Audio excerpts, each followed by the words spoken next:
Vamos a tener también otra lectura. Vamos a ir al Evangelio según San Lucas,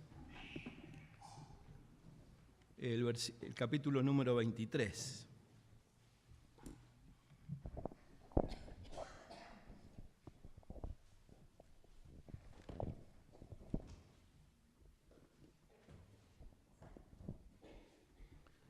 Y vamos a leer allí desde el versículo número 6. Nos dice así la palabra de Dios, Lucas 23, 6.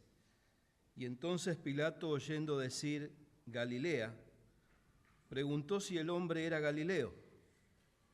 Y al saber que era de la jurisdicción de Herodes, le remitió a Herodes, que en aquellos días también estaba en Jerusalén. Y Herodes, viendo a Jesús, se alegró mucho, porque hacía tiempo que deseaba verle, porque había oído muchas cosas acerca de él, y esperaba verle hacer alguna señal. Y le hacía muchas preguntas, pero él nada respondió. Y estaban los principales sacerdotes y los escribas acusándole con gran vehemencia. Y entonces Herodes con sus soldados le menospreció y le escarneció. Y vistiéndole de una ropa espléndida, volvió a enviarle a Pilato. Y se hicieron amigos Pilato y Herodes aquel día, porque antes estaban enemistados entre sí. Creo que estamos pasando un lindo momento y también nuestra hermana Miriam ha preparado una canción para poder compartir con todos nosotros. Así que vamos a tomar nuestros minutos para escucharla también.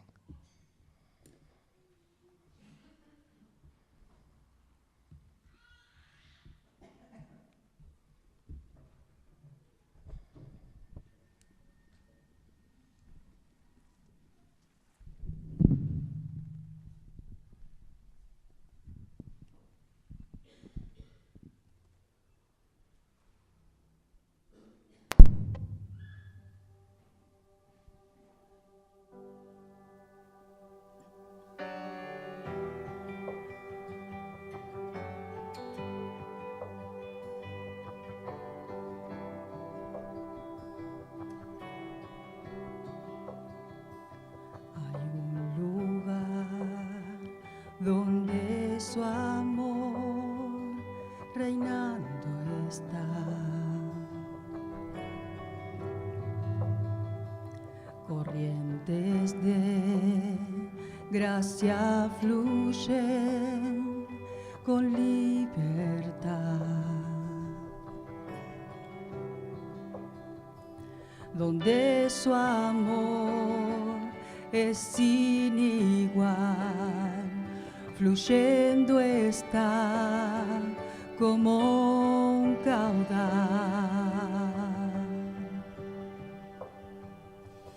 A los pies de la cruz rindo todo mi ser, asombrado estoy por tu amor, Señor. Tu amor de sangre se tiñó al limpiar mi maldad. Debo todo a ti, lo debo todo a ti, Jesús.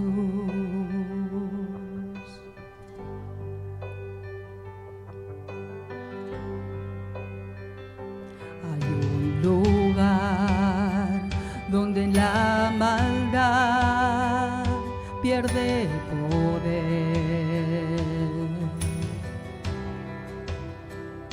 Mi corazón tiene paz con Dios y su perdón,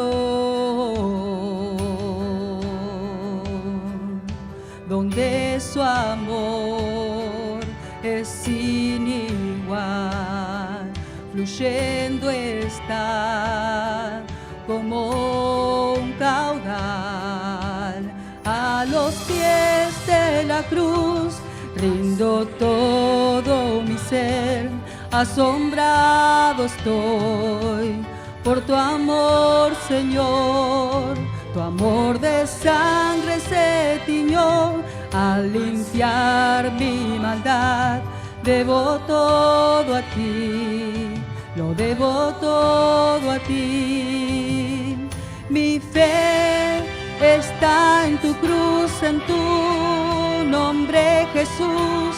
Hoy me rindo, hoy me rindo. Mi vida entrego a ti, eres mi Salvador. Hoy me rindo, hoy me rindo a los pies de la cruz.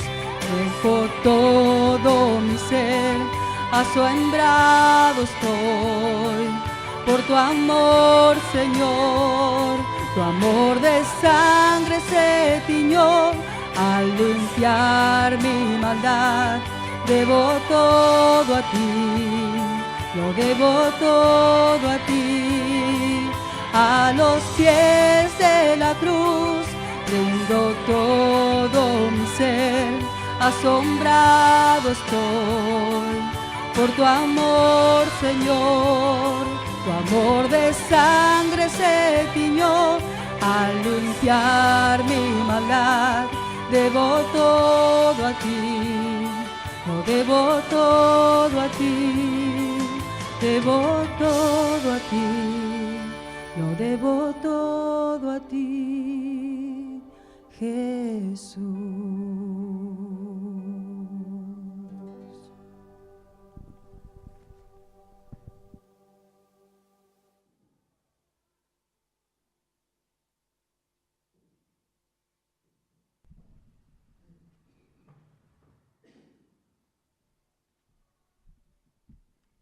Gracias, Miriam, por la canción que justamente está hablando acerca de la cruz, y es el tema que hace unos domingos comenzamos a ver juntos, y allí hablábamos que junto a la cruz había muchas personas, muchas de ellas con nombres, muchas de ellas conocidas, otras no tanto. Algunas fueron visibles, otras un poco más invisibles, estuvieron más escondidas. Se habla de muchos que veían desde lejos, pero se menciona a otros que estuvieron muy, muy cerquita. Y hubo muchos acontecimientos alrededor de este hecho de la cruz.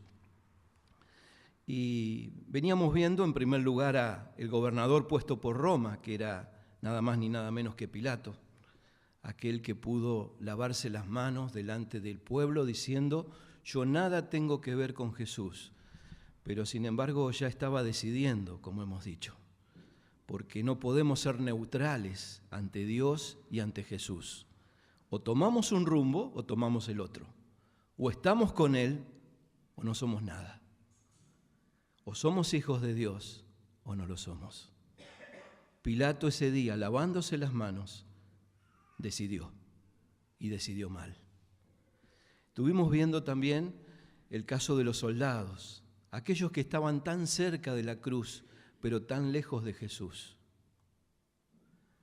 Aquellos que, mientras miraban solamente para abajo, repartiéndose un triste botín de guerra, apenas unas ropas, unas sandalias que ya habían sido usadas, y no tenían tiempo para mirar hacia arriba, que era lo más importante que estaba pasando. Era de lo cual se iba a ocupar el mundo de hablar, el universo entero, de ese hecho, de ese Cristo que estaba siendo colgado en ese madero, en esa cruz. Es como que ellos no tenían tiempo para Dios. Y también allí hablamos de aquellos dos malhechores, así lo llama la Biblia, que estaban muriendo junto a la cruz de Jesús. Curiosamente, el Señor en el medio y a su costado, uno a la derecha, uno a la izquierda. Podríamos decir el buen ladrón y podríamos decir al otro el mal ladrón. ¿En qué sentido? En que uno supo elegir y el otro no.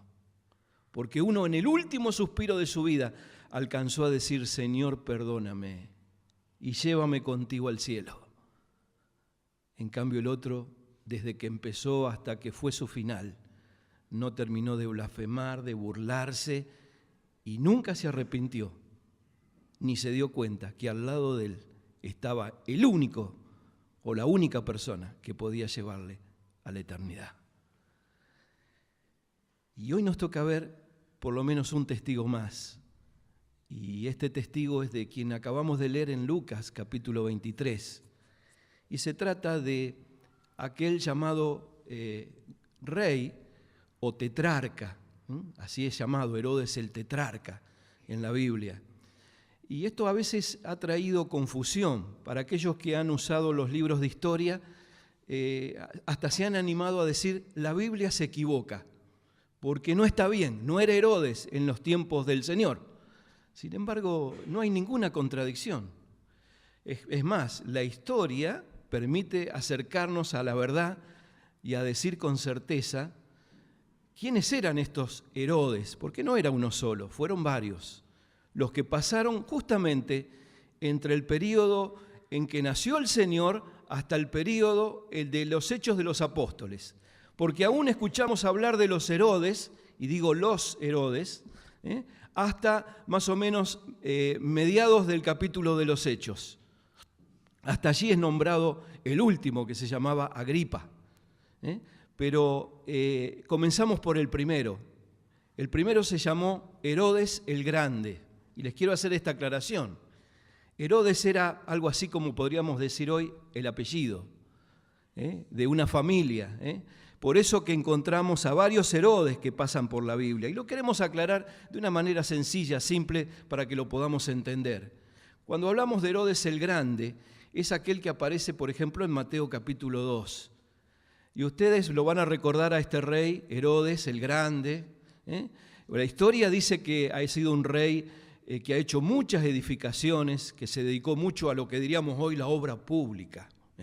Y trató de mejorar la vida de aquellas personas que estaban en la provincia de Judea, de la cual tenía que gobernar.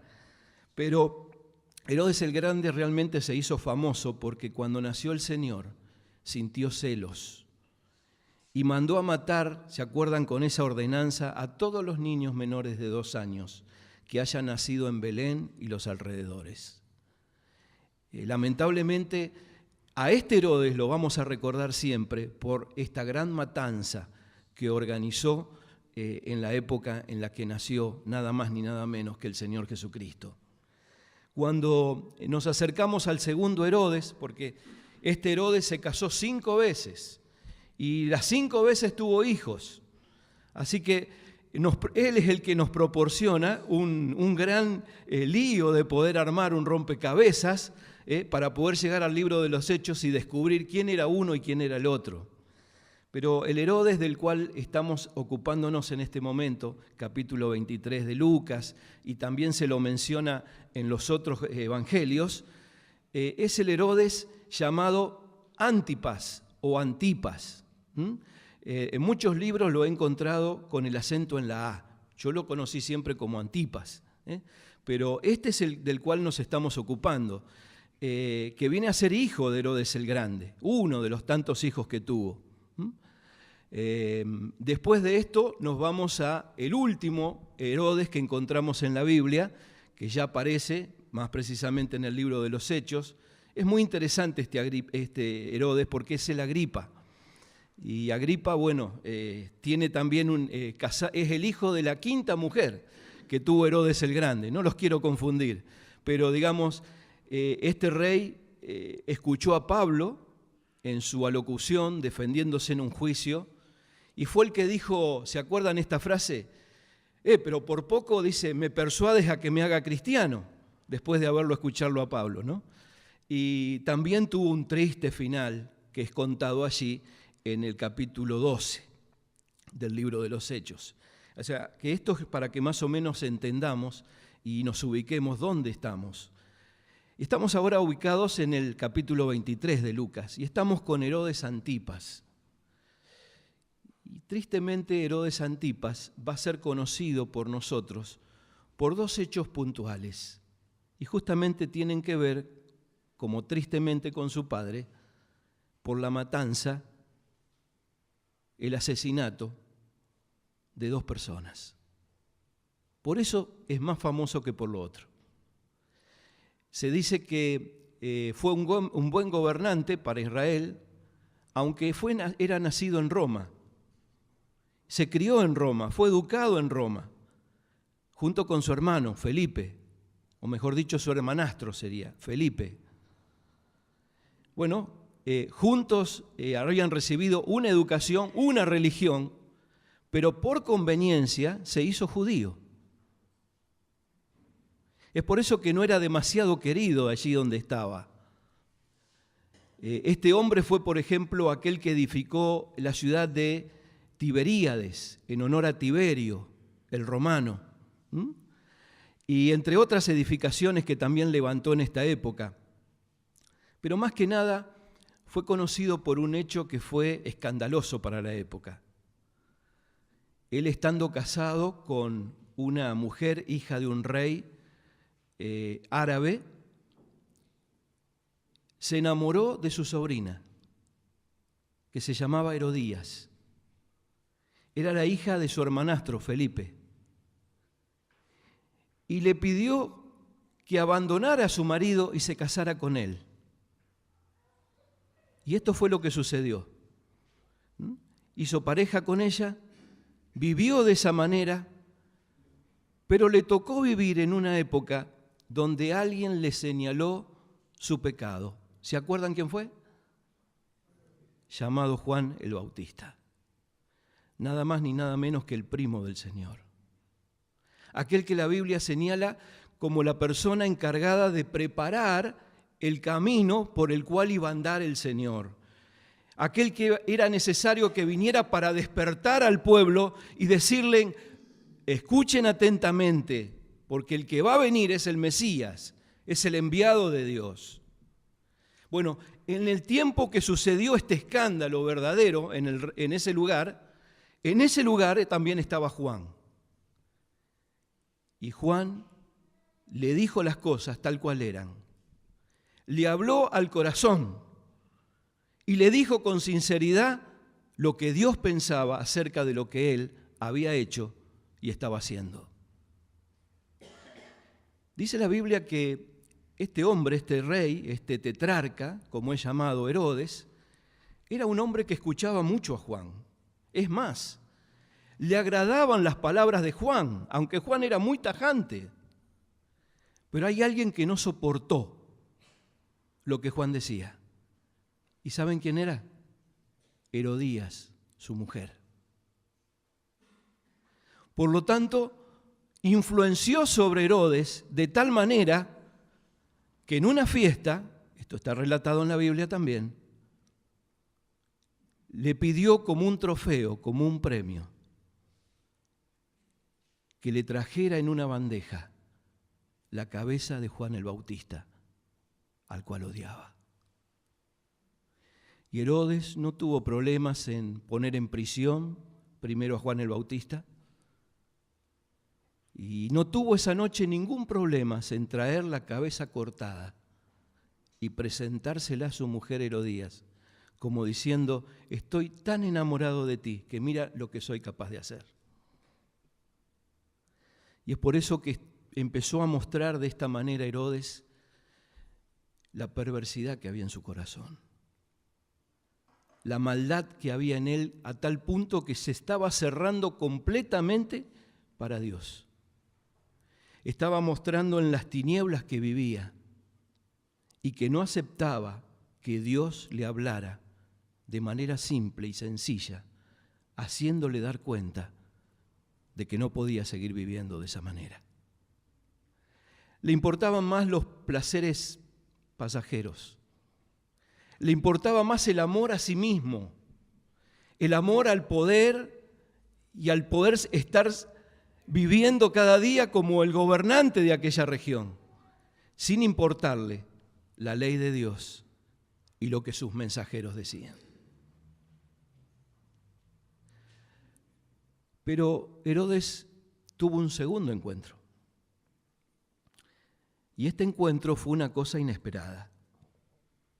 Ustedes sabrán junto conmigo, y lo habrán leído en la Biblia, cuánta prisa, cuánto apuro se tuvo en que el Señor pasara por aquel juicio, que fuera condenado inmediatamente y que fuera crucificado ese mismo día.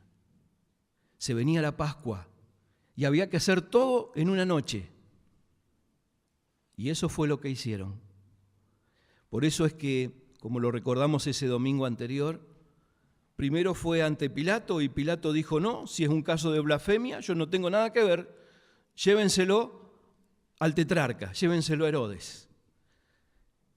Y ahora este encuentro ya no es con Juan el Bautista, sino que es con el Rey de Reyes y con el Señor de los Señores. Y pusieron al frente de él nada más ni nada menos que al Señor. Y él se puso contento y dijo, ¿cuánto deseaba verte? ¿Cuánto deseo que vengas y que me hagas milagros? Quiero escucharte, a ver tantas cosas lindas que dicen de ti. Pero hubo cosas curiosas que sucedieron en este encuentro. La primera de ellas que nos llama la atención es esto. Herodes buscaba que Jesús pudiese hacer un milagro, pudiese dar una señal para decir, ven, por esto soy el Hijo de Dios. Ven, que mi palabra es poderosa y cuando yo hablo, las cosas suceden.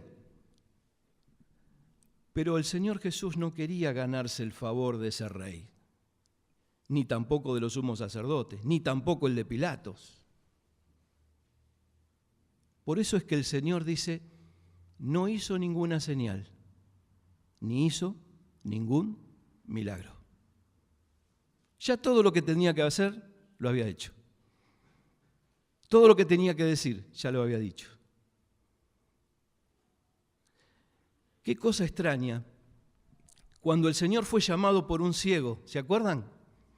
El Señor fue y le dijo, ¿qué quieres que te haga? Cuando vino una persona que no podía caminar, esas personas que cuando la gente pasaba por las ciudades y mendigaban, nadie las tenía en cuenta. Sin embargo, el Señor se paró y le dijo, ¿qué quieres que te haga? Cuando una pobre mujer estaba pasando un mal momento, como aquella viuda o como aquella sirofenicia, que ni siquiera era judía, y venía y le pedía por favor que obrara para con ella, el Señor tuvo palabras para con todos. Pero qué extraño, con el más grande de los religiosos, supuestamente el más espiritual de todos, no le pronunció palabra. Estaba delante de un rey que le podía salvar la vida, pero no emitió palabra. Y apenas balbuceó algo, pero que fue contundente, solamente contra Pilato. Pero ante los demás, el Señor calló. Dice Isaías, como el cordero que fue llevado al matadero, no abrió su boca. Y aquel hombre se quedó perplejo y dice, ¿cómo no hace señales? ¿Cómo no me hace un milagro? Y a veces esto nos confronta y nos hace pensar, en esta iglesia no se ven señales. Decimos que venimos a la presencia de Dios, no vemos milagros. No vemos personas que salgan de acá golpeándose el pecho o llorando, las lágrimas tendidas. Eso no quiere decir de que seamos más o menos espirituales. Eso no quiere decir que no entendamos al Dios de la Biblia. Y esto quiso tal vez decir el Señor también. Hay personas que creen que solamente nos podemos salvar viendo milagros. Hay personas que creen que si no es un espectáculo lo que hay que dar o un show, no hay manera de poder aceptar a Dios. Dios no pide shows, no pide espectáculos, ni siquiera lágrimas, ni que la gente se muera de risa, ni que se entretenga, porque eso no es lo espiritual, eso no es lo esencial. Lo esencial pasa por otro lado. ¿Cuántos hoy en día proclaman y dicen queremos milagros, queremos cosas raras, queremos espectáculos? Si no, no hay una iglesia verdadera. Mentira. Dios a veces no está en ese lugar, por más que lo nombren y lo renombren y lo aplaudan.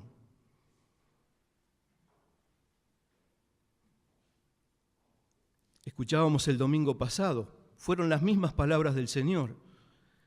Cuando aquellos amigos estaban bajando el paralítico, ¿se acuerdan? Lo pusieron allí delante del Señor y el Señor le dijo, ¿qué es necesario que haga? ¿Qué estará bien? ¿Que yo le diga, levántate y anda? ¿O es más fácil decirle, te perdono tus pecados? Es más fácil decirle, levántate y anda. Es más fácil ver el milagro. Porque ¿saben qué pasa? Nuestro corazón se ha endurecido tanto. Tenemos una conciencia a veces tan dura, tan cauterizada, que no aceptamos la voz de Dios. Y no aceptamos la palabra de Dios que nos dice tan claramente que debemos arrepentirnos de nuestros pecados. Que debemos arrepentirnos de vuestra vieja manera de vivir. Y que tenemos que aceptar que solamente con Dios podemos ser salvos. Y que el único plan de salvación es Jesucristo, que vino a ocupar nuestro lugar en la cruz. Cuando realmente creemos en esto, ahí se produce el milagro. Y nuestro corazón se hace otro, nuestra vida se hace otra, pero no de otra manera. Este es el milagro. No ver los paralíticos andar, no que los ciegos comienzan a ver, no que los que eran enfermos son sanados. ¿Sabe por qué? Porque ellos vuelven a morir. Ellos también tienen que pedirle perdón a Dios para poder ir al cielo. Como sucedió con todos aquellos que pasaron por los caminos donde iba el Señor y Él los sanaba, y Él hacía milagros y señales, proclamando quién era. Pero se volvieron a morir. Y necesitaban realmente creer de corazón y entregárselo a Dios y al Señor Jesucristo como su Salvador. No había otra forma, no había otra manera. Por eso el Señor dice, ¿qué es más fácil? El milagro hoy en día es creer, es abrir el corazón para confiar en Él y decir, Señor, entra en mi vida, entra en mi corazón y perdóname mis pecados. Y esto es lo que Herodes no estuvo nunca dispuesto a hacer. Por eso Él no hizo señales, ni le hizo milagros. Ya no necesitaba hacerlo. Pero hay otra cosa más que nos llama la atención, y es que el Señor se mantuvo en silencio.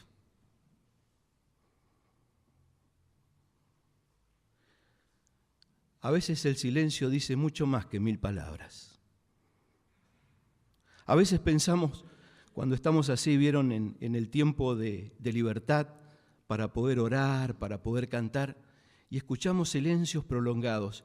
Quizás a alguien le molesta porque dice, tenemos que hacer ruido, tenemos que escuchar música, tenemos que hacer algo. Pero sin embargo, a veces los silencios son necesarios.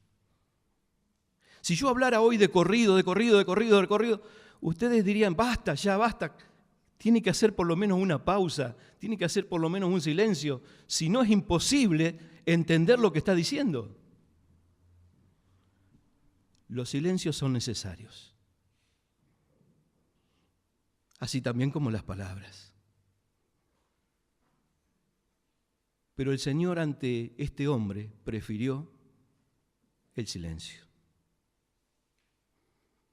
Y él dice que comenzó a hacerle preguntas. Y no paraba de decirle y curiosear y saber qué era, qué quería, para qué vino y tantas otras cosas que dice, comenzó a hacerle preguntas. Pero él permaneció en silencio.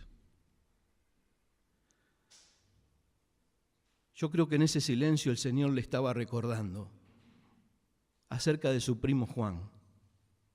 ¿Se acuerdan ustedes lo que dice la Biblia acerca de Juan? Nada más ni nada menos que el mayor de los hijos nacidos de mujer que habían nacido hasta allí. Era el más grande de todos. Dice la Biblia que realmente él era como una antorcha que ardía y que alumbraba.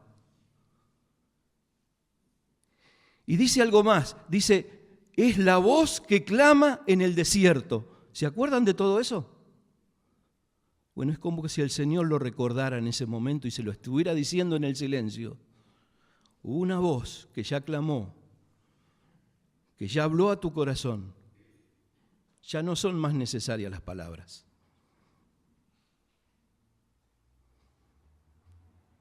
Y estaba ante él, no la voz, sino la palabra. Cuando dice la palabra con mayúsculas, es toda la palabra, todas las palabras de la tierra, de todos los idiomas. Es nada más ni nada menos que toda la ley de Dios junta delante de él. Era el verbo divino, la palabra con mayúsculas. El camino, la verdad y la vida. Y nadie puede ir jamás al cielo si no es a través de Jesucristo. Sin embargo, él no quiso escuchar la palabra. Estaba ante él no aquel que era una antorcha que ardía y alumbraba, no, era la luz misma, porque Jesús dijo, yo soy la luz. Y el que en mí cree no andará en tinieblas, sino que le resplandecerá la luz de la vida. No era necesario ya decírselo. El Señor dice que comprendía los corazones antes que las palabras. Y es por eso que él entendió que no había más oportunidades para él, que ya todo estaba dicho. Y solamente guardó silencio delante de Herodes. Yo me imagino qué triste es llegar a un punto como este en la vida de un hombre o en la vida de una mujer. Personas que tienen a su lado, que han escuchado, que han tenido tantas oportunidades de escuchar la voz de Dios, tantas oportunidades de ver señales de Dios para su vida, intentando comunicarse y diciéndole una y otra vez, yo soy Dios. Recuerdo, por ejemplo, a un faraón tantas veces endurecido contra Moisés y contra Aarón. Recuerdo a un Judas que permaneció tanto tiempo al lado del Señor y qué triste fue su final. Y ese ladrón de la cruz que tuvo esa última oportunidad en ese lugar, sin embargo, dejó pasar la única oportunidad que tenía y cerró su corazón para siempre. Qué triste es tener que Dios permanecer en silencio ante una vida que nunca fue capaz de abrir sus oídos espirituales para poder escuchar, que se mantienen como si fuera una piedra delante de Dios y que pareciera que nada ni nadie los puede quebrar. El corazón perverso de Herodes, su malicia, sus deleites, sus placeres, su orgullo, no le permitieron jamás escuchar la voz de Dios. Y así de triste fue su final. Pero también veo el rostro del Señor frente a este hombre que se burló una y otra vez, como lo hicieron los sacerdotes, a tal punto que le mandó a vestir de blanco, blanco finísimo, que hicieron allí una obra de teatro como diciendo, tú eres el rey y te vamos a condenar, te vamos a matar. Qué triste escena. La de un tetrarca, la de un rey como Herodes, que estuvo tan cerca del Señor Jesús, pero tan lejos de poder arrepentirse y entregar su vida a Él. Sin embargo, dice la Biblia, Isaías 50, versículo 7, el rostro del Señor se afirmó como un pedernal. El pedernal es una piedra, una roca firme. Y no le importó las palabras de aquel hombre, no le importaron la burla, sino que lo que realmente le importó al Señor era dar su vida por amor a cada uno de nosotros.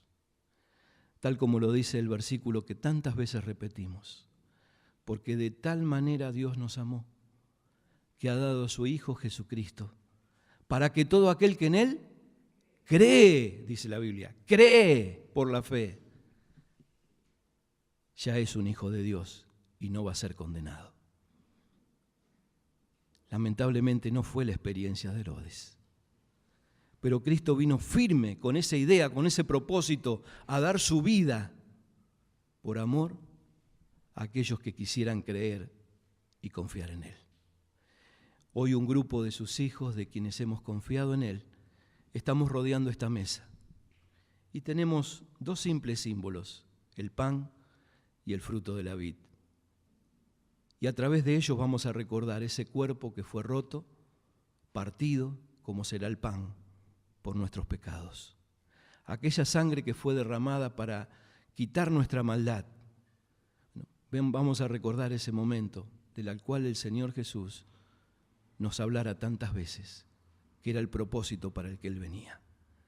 Si tal vez hay entre nosotros alguna persona que todavía no ha podido ver de cerca este mensaje, no ha podido experimentar esto que hemos querido decir en pocas palabras, que este sea el momento para poder arrepentirnos delante de Dios.